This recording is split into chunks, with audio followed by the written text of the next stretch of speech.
But let me go ahead and introduce our guest speaker. And our guest speaker, of course, is Squadron Leader Tara Brown of the United Kingdom's Royal Air Force. Squadron Leader Brown is currently a military professor at the Stockton Center for International Law at the U.S. Naval War College. And in that capacity, she conducts research, she's studying for her PhD in space law, and she co-teaches a course on airspace and cyber law. The focus of Squadron Leader Brown's research is on threats below the threshold of armed attack. And she has written a number of very significant articles for the Lieber Center on the topic of the war in Ukraine and the use of commercial space systems in that conflict. And so we're very, very lucky to have her on today.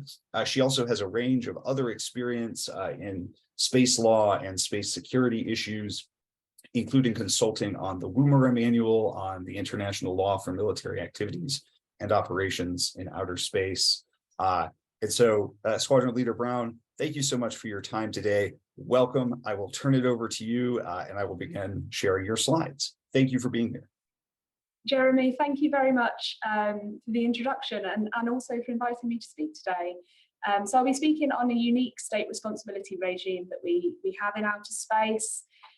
Before we start, I have to give the normal disclaimer that any views I express today are my own, not necessarily those of the Royal Air Force, His Majesty's government, or indeed the US Naval War College.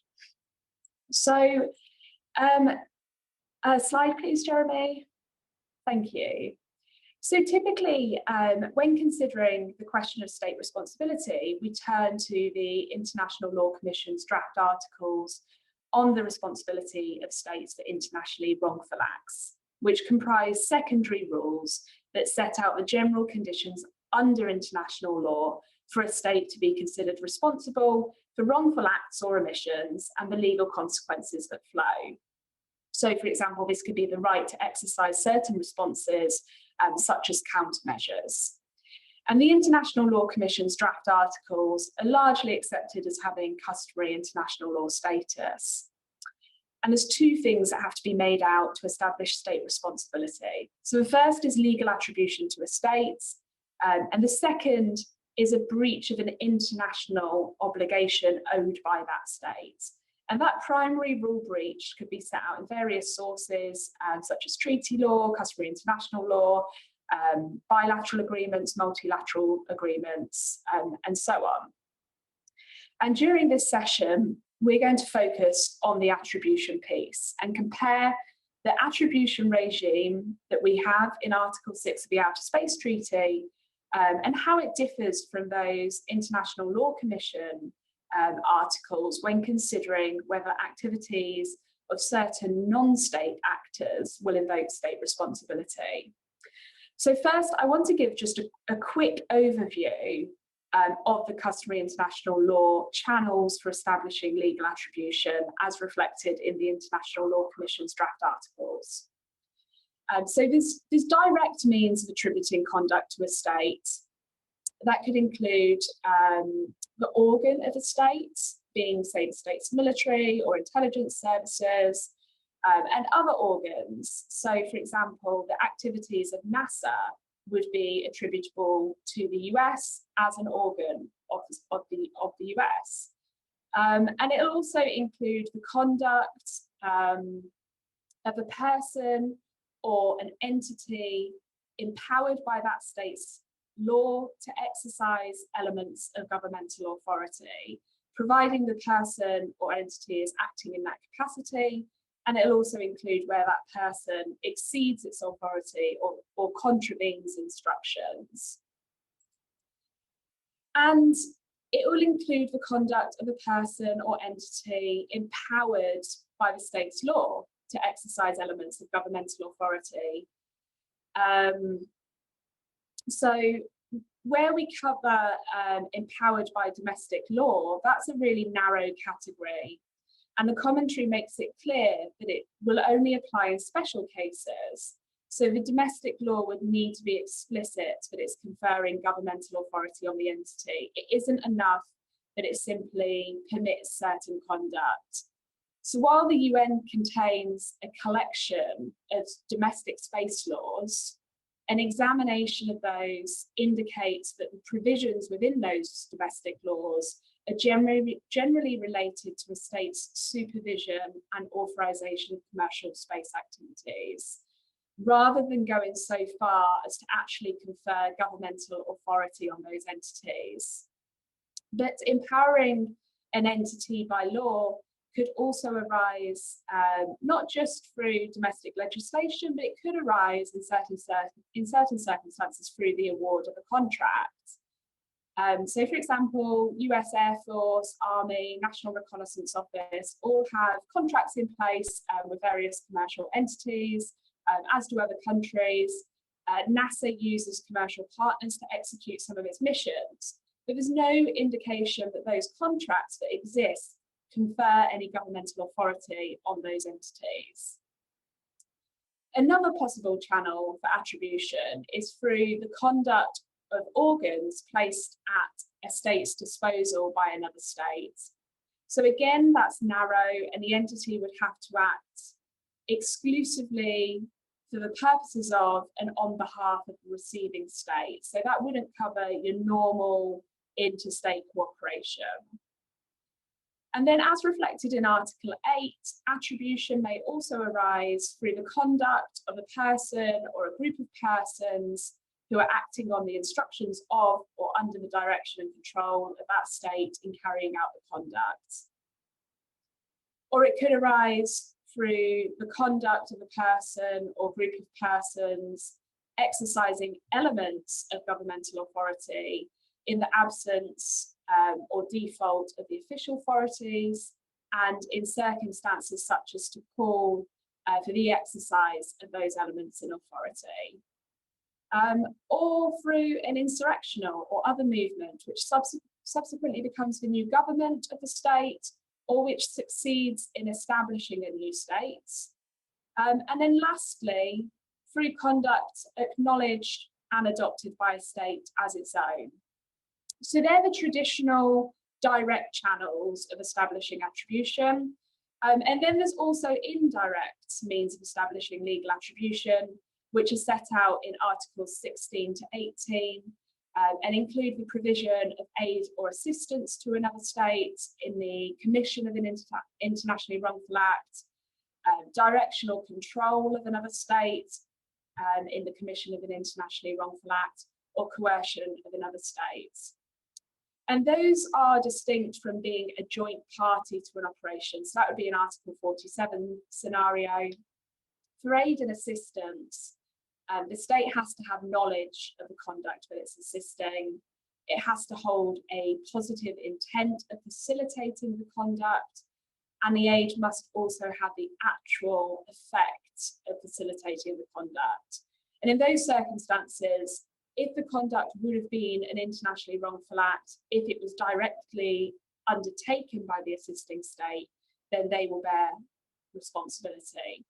So as an example, that could include a state assisting another state in the commission of the use of force by allowing the launch of a direct ascent anti-satellite against a third state from its territory.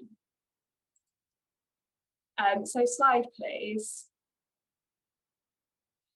So we'll now zone in on the law as it's reflected in Article 8. The reason being that a lot of activities in space either are or they are capable of being carried out by non-state actors. And so we'll look at the parameters of when attribution would attach under the customary law regime that's reflected in Article 8 of the International Law Commission's draft articles. And then we'll compare that to the attribution regime that you've got specific to space in Article 6 of the Outer Space Treaty.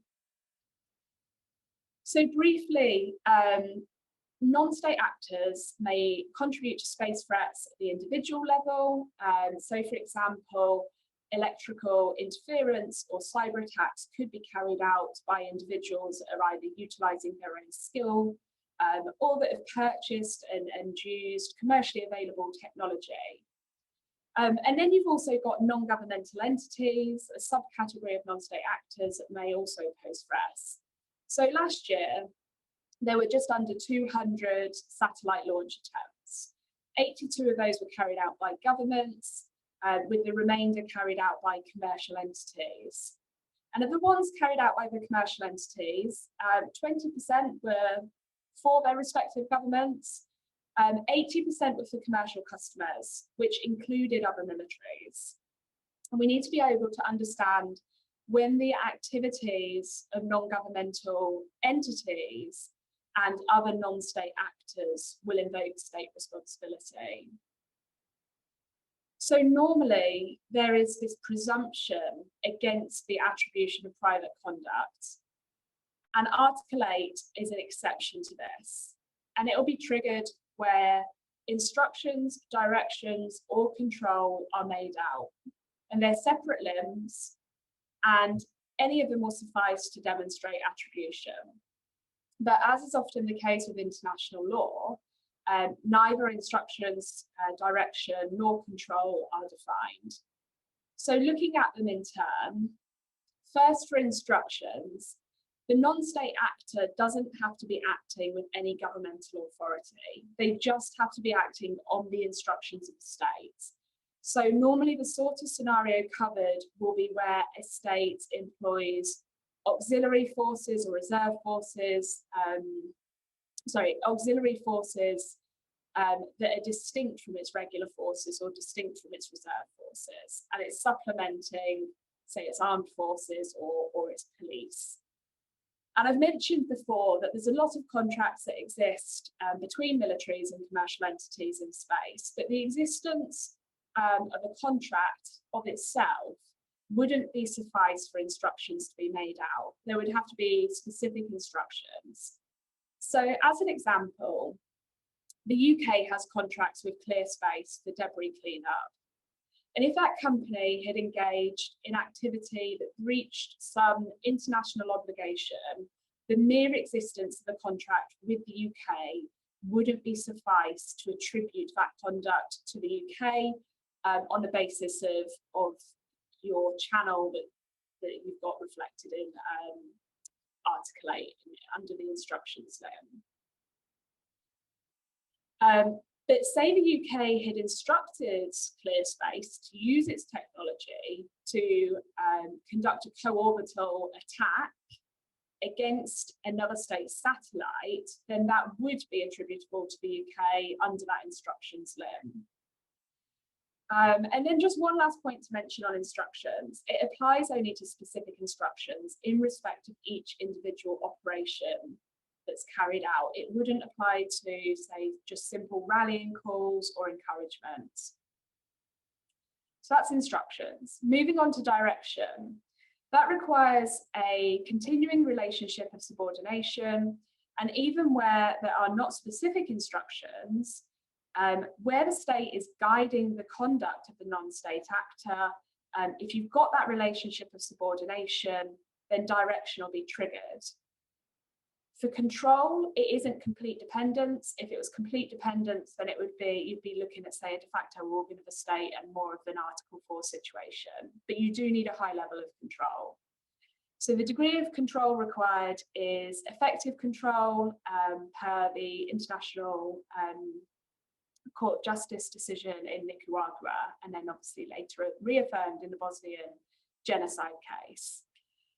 Effective control doesn't cover mere support or the provision of aid and assistance. It has to go further and be shown that the state was in control of the beginning of the operation, the way the operation was carried out, and its end.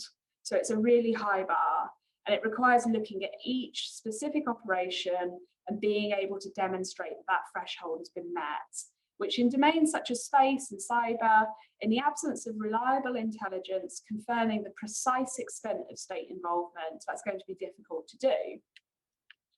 But unlike the cyber domain, where there is no cyber treaty, in space we have the Outer Space Treaty, and in Article 6, you have this special attribution regime for the purposes of state responsibility.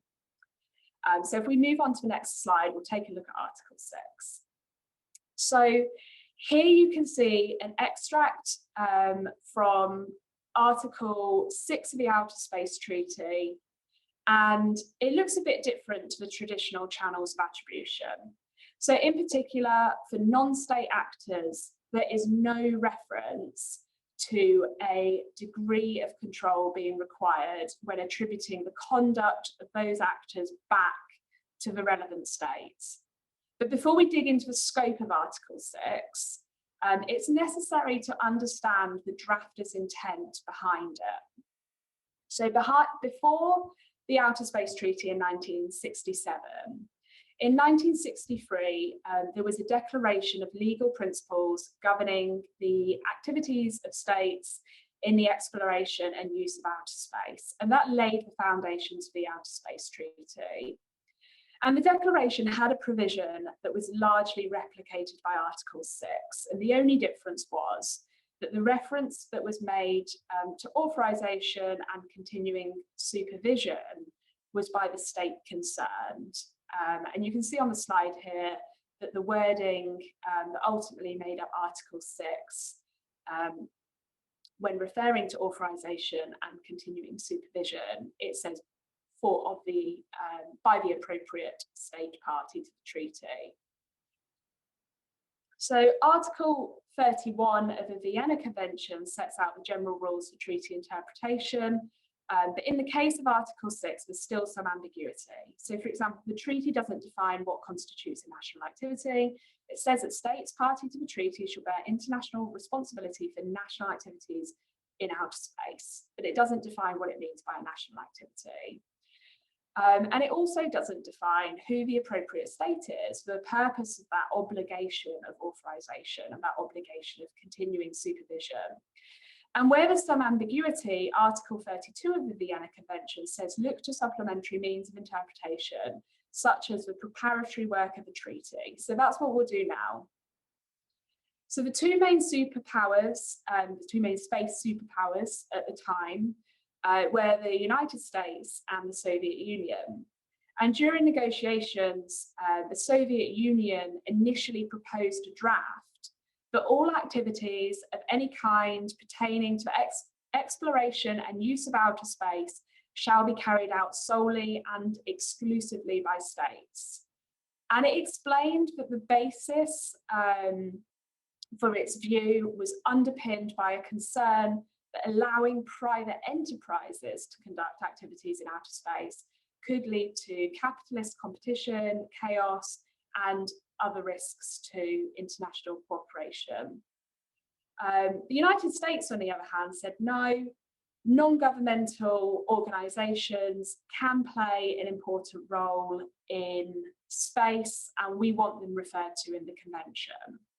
And there was then a period of time where tensions escalated, with the Soviet Union criticizing the UN for allowing a forum where it said there was a lack of objectivity. Other states stepped in an attempt to resolve the disagreement. So for example, Canada and the United Kingdom said, why don't we have added safeguards when it comes to activities by individuals or by companies, and require states to issue licenses and to supervise those activities. And eventually, after a lot of back and forth, a compromise was reached.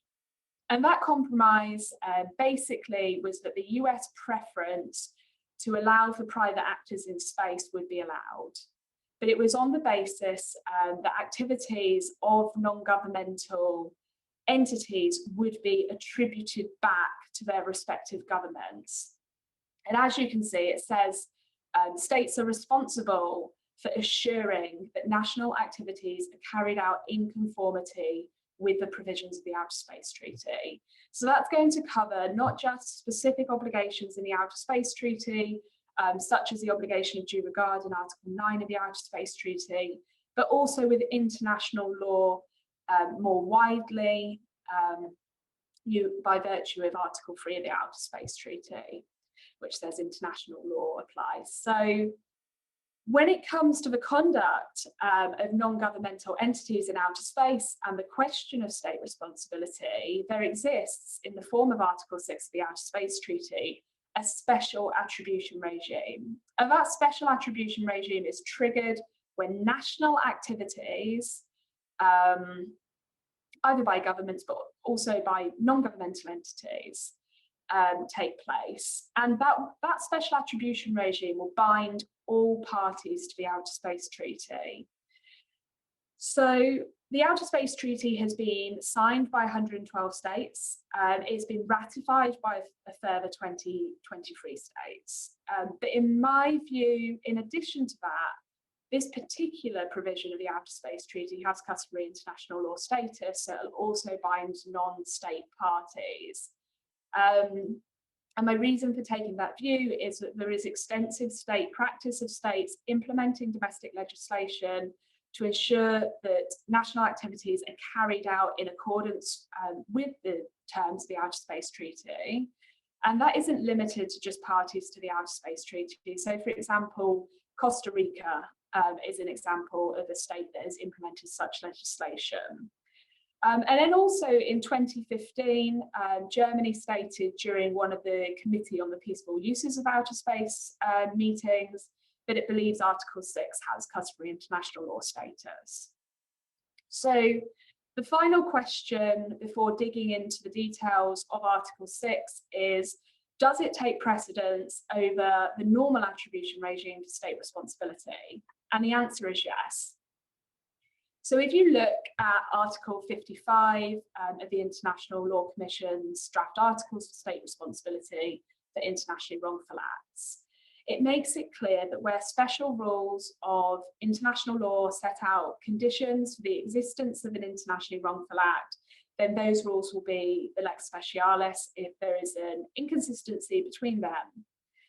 And when it comes to non-governmental entities, the inconsistency is that for Article 6, you've got this blanket attribution that applies to all national activities, whereas the customary international law, as reflected by the draft articles, clearly articulate very precise circumstances in which conduct is attributable back to a state for which non-governmental entities often would require that they're under the effective control of the state, which is that really high standard. But it's important to remember that that attribution regime was deliberate. It was the product of a compromise which spanned over a period of years.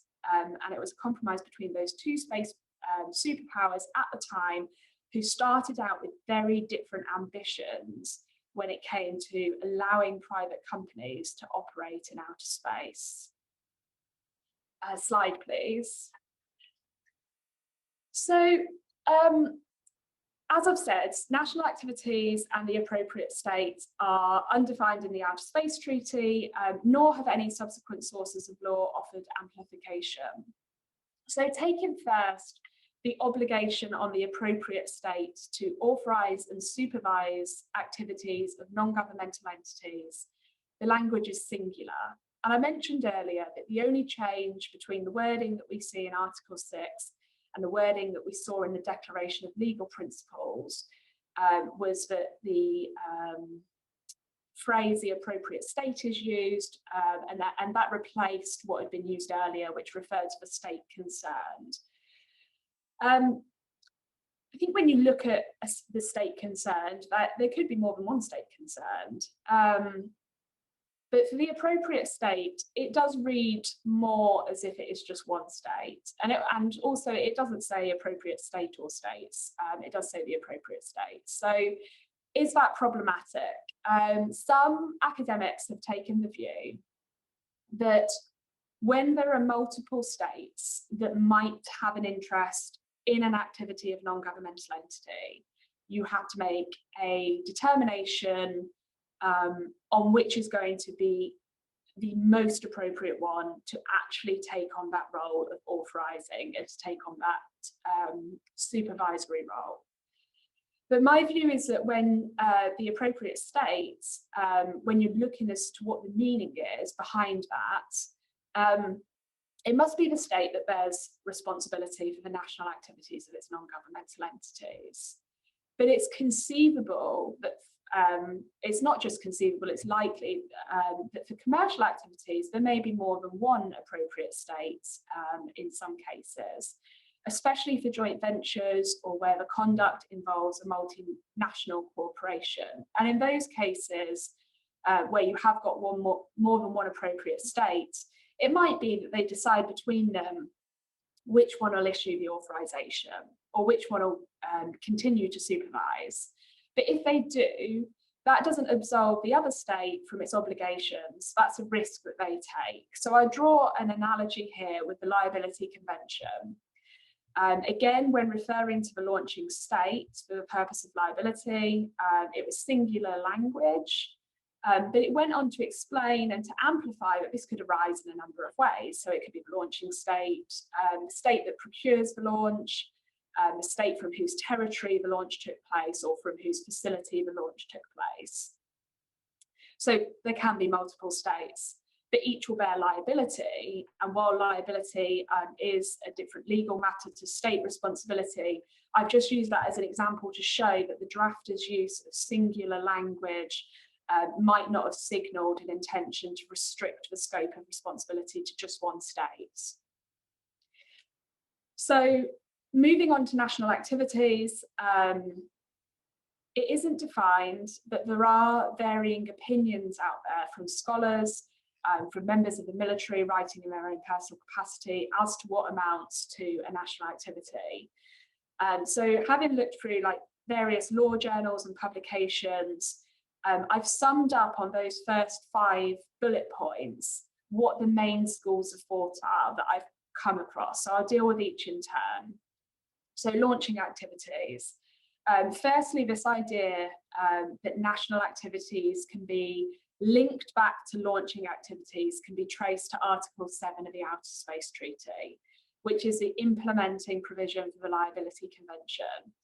And under Article 7, damage for liability caused by a space object is attributed to a launching state. But I would rule that out quite quickly because it's conflating 2 separate legal issues. It's conflating the issue of liability for damage and that of state responsibility for internationally wrongful acts. And the language in Articles 6 and 7 is different. It reflects their different purposes. And while launching activities were discussed by the drafters, it's clear that the whole point of the compromise was to extend to activities more generally and for this provision to have a wide scope. So you might have a situation where a state isn't the launching state, but the activities of that satellite may still constitute national activities of the state. So for example, an in-orbit sale of 2 satellites to a Dutch non-governmental entity, New Skies Satellites, took place. And sometime thereafter, the Netherlands confirmed to the UN that it was of the opinion that it bears international responsibility for their operation in accordance with Article 6 of the Outer Space Treaty, despite at the same time asserting that it wasn't the launching state and it wasn't the state of registry. Another example, the United States via the FCC has in the past refused authorization of certain non-governmental entities to operate in space due to concerns over how the US would ensure that the activities of those non-governmental entities would comply with the Outer Space Treaty. And the concern didn't relate to the initial approval and to the launch, but to the ongoing activities and to the continuing obligation that was on the US. So moving down to the next bullet point, does national activities just simply mean activities undertaken by a state's nationals, either individually or by a private company? So, for example, in the case of Starlink, as that's owned by Elon Musk, a US national, would that be attributable back to the US? So in that circumstance, yes, but my view is that nationality is one criteria that you should take into account, but it shouldn't be the sole criteria. It's too basic to be used as a standalone. So for example, if you use it as a standalone criteria, it would encompass the activities of the nationals of state A conducting their space activities, so private individual from state A conducting space activities from state A. Yeah, that would be covered. It would also cover them conducting, nationals of state A conducting space activities from overseas. That would still go back to state A, but what about the activities of foreign nationals on state A, including non-governmental entities? Activities by nationals wouldn't capture that scenario. And then the next school of thought would see states bear international responsibility for activities that fall under their jurisdiction, meaning the territorial jurisdiction of a state, personal jurisdiction, and registered state vessels and aircraft. And there's been some analogies drawn here with Article 8 of the Outer Space Treaty, which is the implementing provision for the Registration Convention, whereby states of registry retain jurisdiction and control.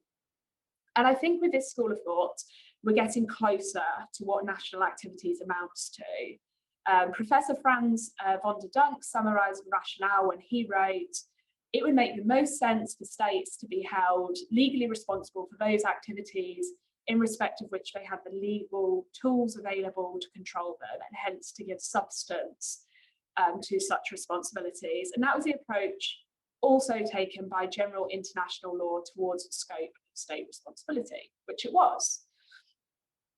And there's some further support for this in the Moon Treaty, which came after the Outer Space Treaty.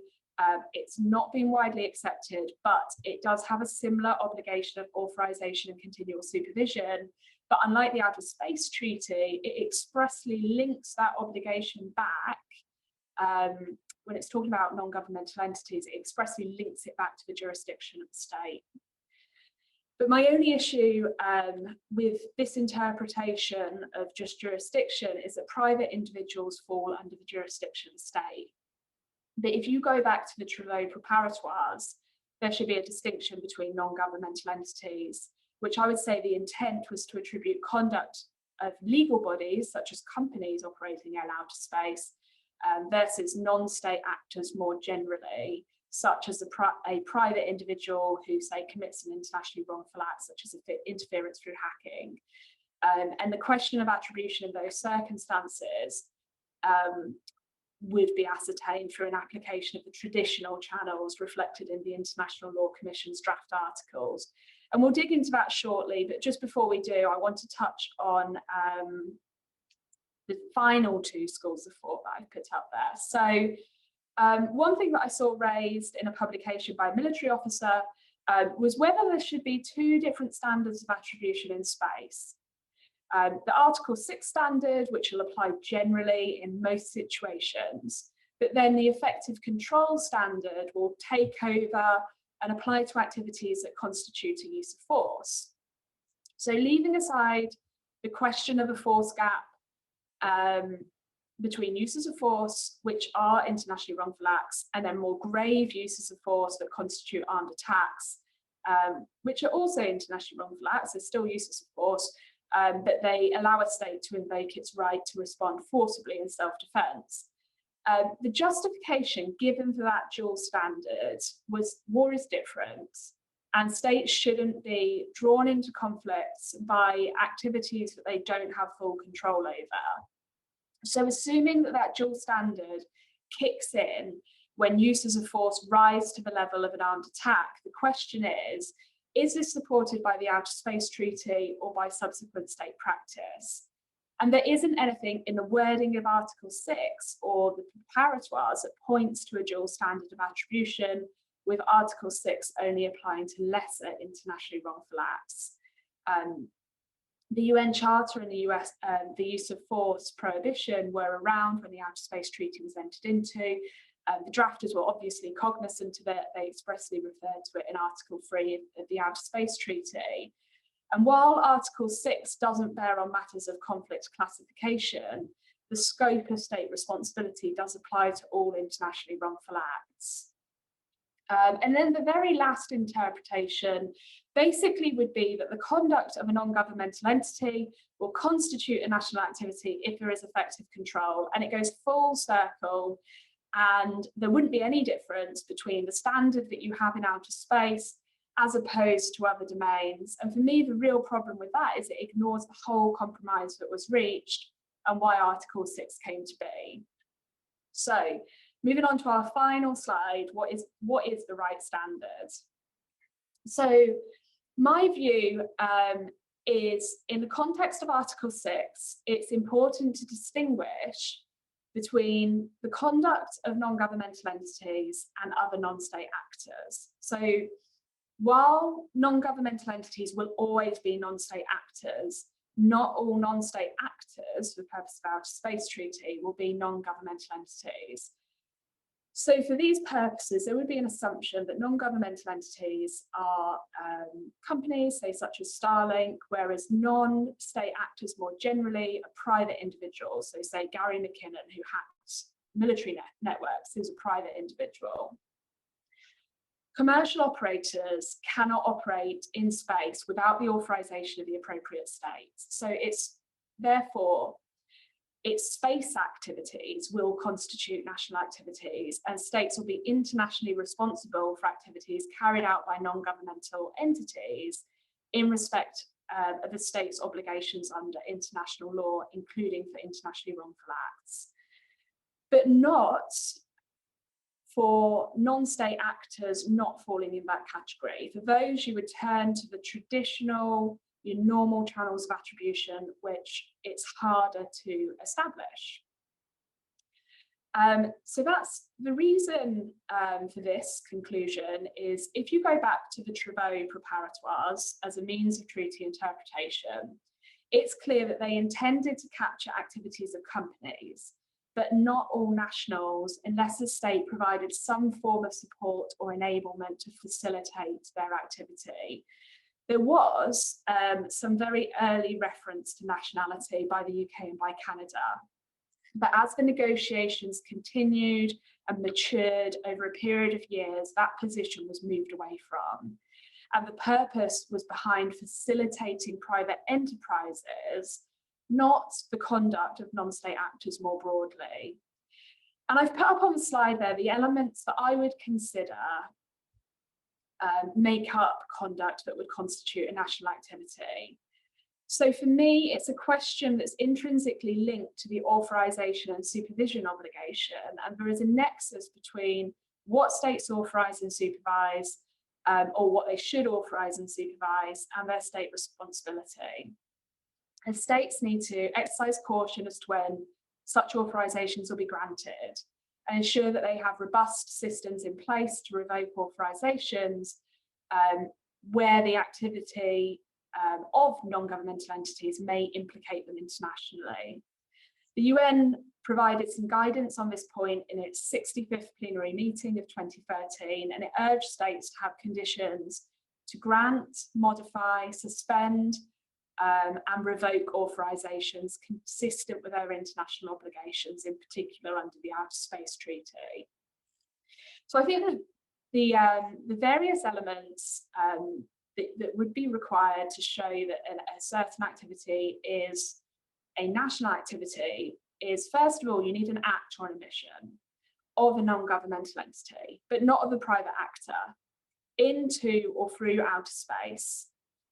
And secondly, the attribution, you have to show the attribution of the conduct of the non-governmental entity to a state through some kind of nexus. So that nexus could arise from the territory in which the activity is coordinated. So the satellite in question could be controlled by a UK ground station. It could be launched from the UK. In the case of an ASAT, say it was launched from a Royal Navy warship, that would satisfy the requirement for a nexus. A nexus could also arise through ownership of the space object.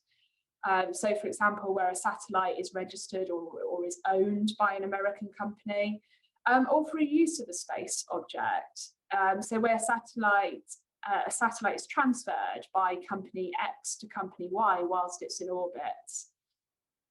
And then finally, you need to either have authorization provided by the state to the non-governmental entity, and also that continuing supervision by the state to the non-governmental entity, or alternatively, the state ought to have provided such authorization and continual supervision.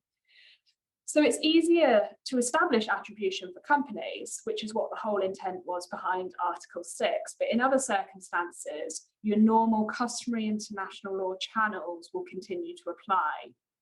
And when you've established attribution, then to complete the picture of state responsibility, you also need a breach of a primary obligation. And that could be anything from conduct that violates the use of force prohibition, the non-intervention principle, or it could be a specific violation of space or telecommunications law, such as stationing weapons of mass destruction on a celestial body in violation of Article 6 of the violation of Article 4 of the Outer Space Treaty, or it could be a violation of the due regards obligation in Article 9 of the Outer Space Treaty, or it could be harmful interference that takes place in breach of the International Telecommunication Union regulations. So that concludes my deep dive into legal attribution as it applies in the outer space domain, but more than happy to take any questions that anyone may have. Great. Well, thank you so much, Tara. Really appreciate your presentation. We do have a question that has flown into the Q&A box from Keese.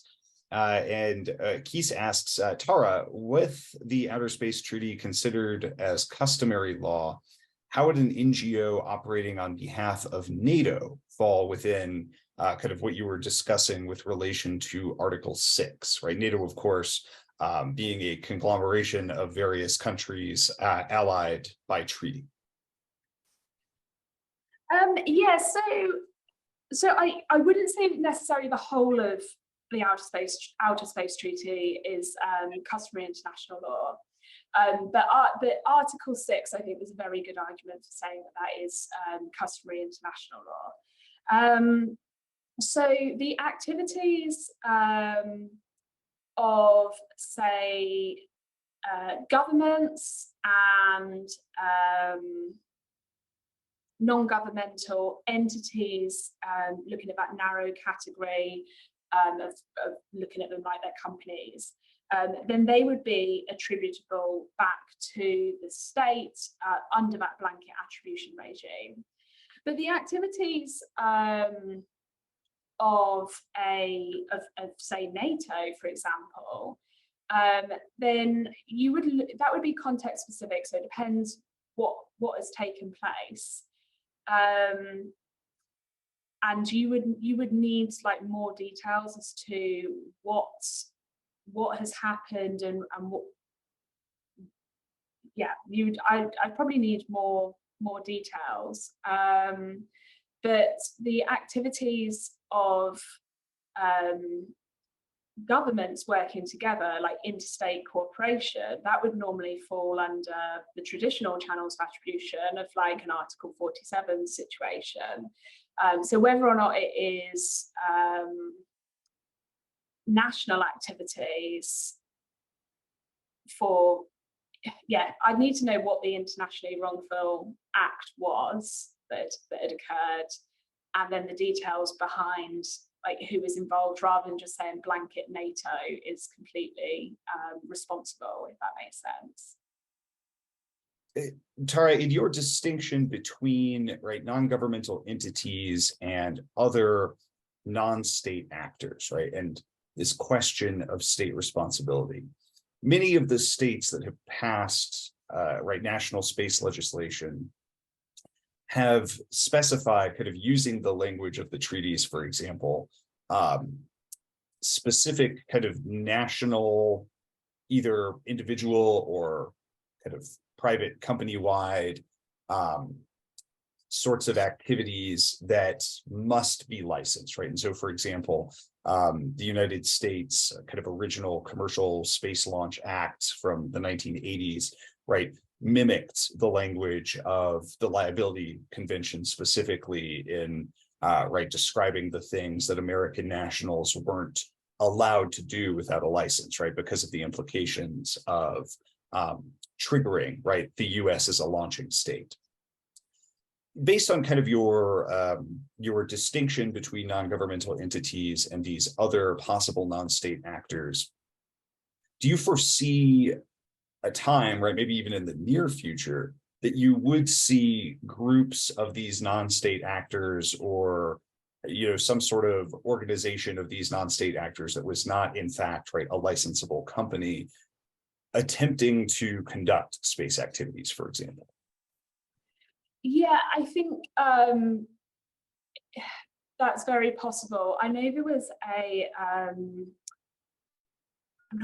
a few years ago, there were some very small satellites that had been attempted to be launched by a company that approached the United States for authorization, and I believe that the FCC denied that authorization,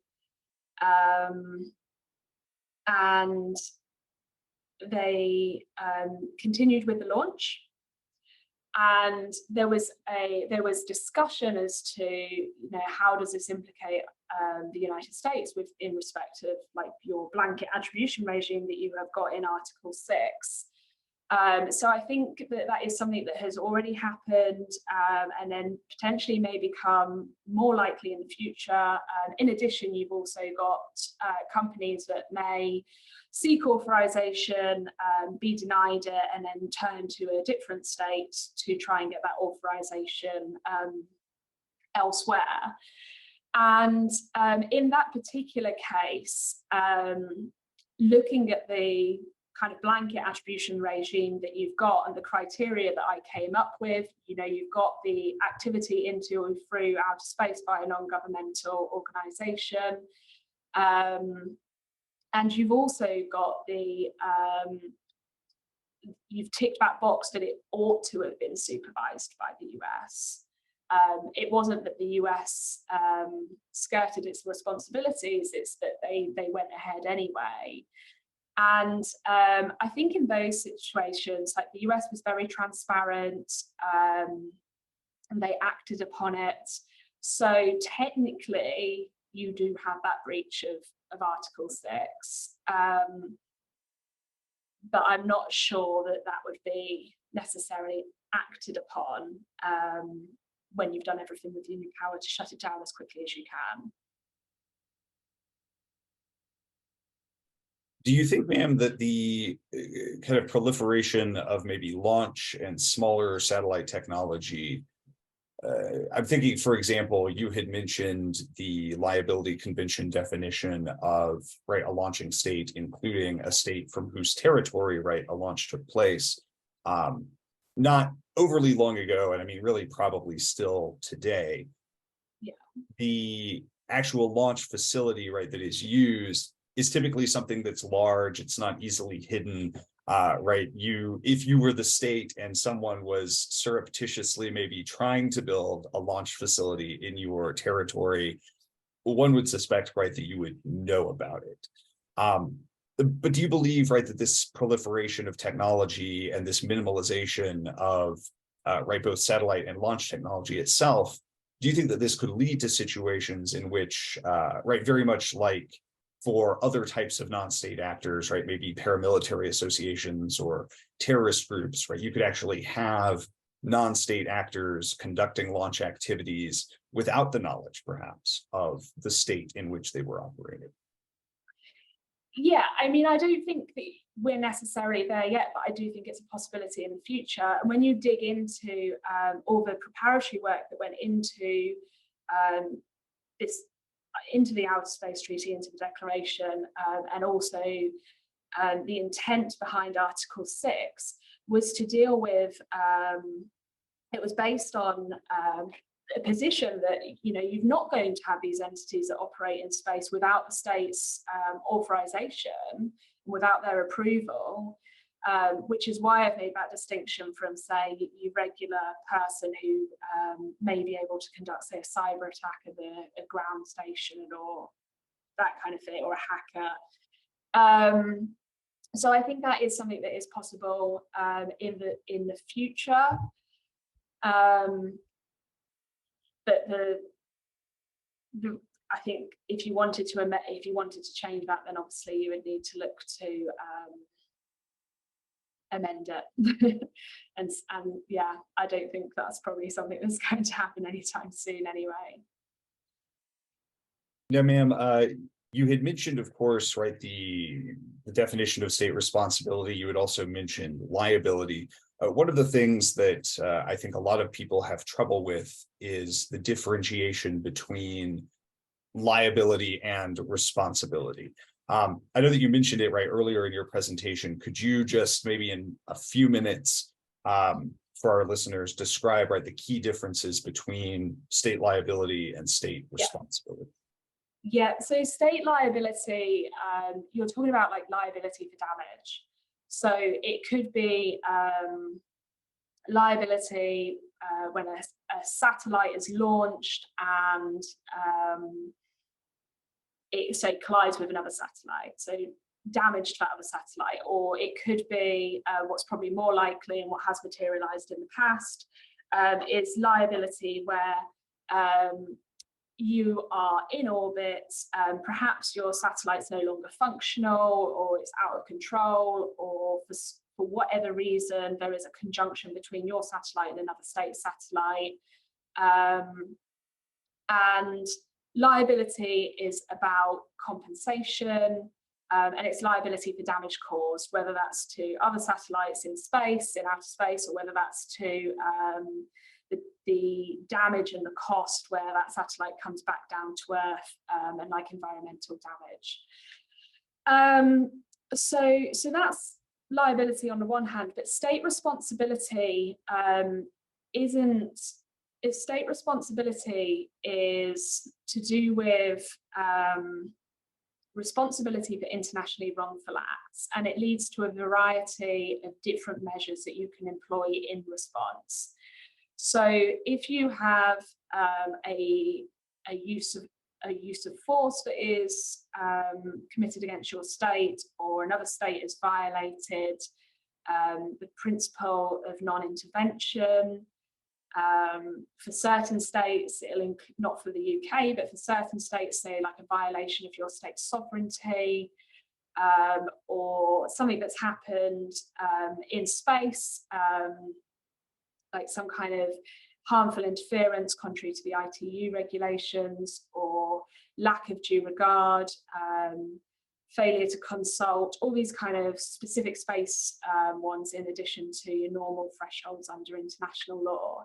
So when you have an internationally wrongful act that's committed, and you can show, first of all, you've got a breach of that primary obligation, as well as you can legally attribute it back to the state, then in those circumstances, there's certain things that you can do in response. So countermeasures. So you might be able to go, right, okay, this has happened, this violation of this legal obligation that's owed to me. So say someone is violating the principle of non-intervention and interfering with your state's sovereign rights, then and attempting to sort of coerce you to do something that's within your state's domain and your state's freedom, you can employ countermeasures. And whereas liability is about money, countermeasures is a measure that you might take that's you're not employing a use of force against them, but you're trying to compel them to resume compliance with the law. And once that happens, then whatever you're doing has to cease. But what you're doing is something that normally would be unlawful, but you're permitted to do it by virtue of this internationally wrongful act that's occurred beforehand. And then there's also other possible responses that are set out. So it could be like assurances and guarantees that this conduct won't happen again. And it can also include reparation and putting the state back in the position that it was before. But it isn't necessarily just about compensation. It might be like I said, like a promise to do something again, or a public apology, and all this kind of thing. So there's a variety of different kind of responses that flow when you've got state responsibility. versus liability, and liability isn't necessarily always fault-based. Sometimes in space, depending on where it's occurred, it can be an absolute liability. Well, ma'am, thank you so much again. And to all of our attendees, right, who have remained on the line, thank you so much for attending another month's worth of the LTWRC Space Law webinars. It's always a pleasure to welcome you back, and we hope that you've enjoyed your time today.